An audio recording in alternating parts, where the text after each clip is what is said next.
bermain musik, mengajar, membuat karya seni, menulis, mengatur keuangan, dan sebagainya.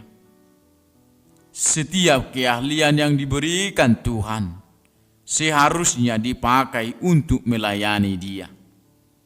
Dan setiap pekerjaan yang kita kerjakan pada saat ini seharusnya kita pakai untuk melayani Dia. Maka pakailah semua itu untuk memuji dan memuliakan Tuhan, sesuai peranan yang Tuhan sediakan bagi setiap kita.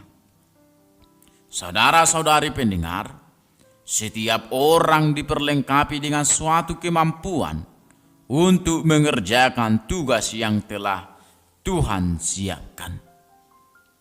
Kerjakanlah dan lakukanlah untuk memuliakan Tuhan.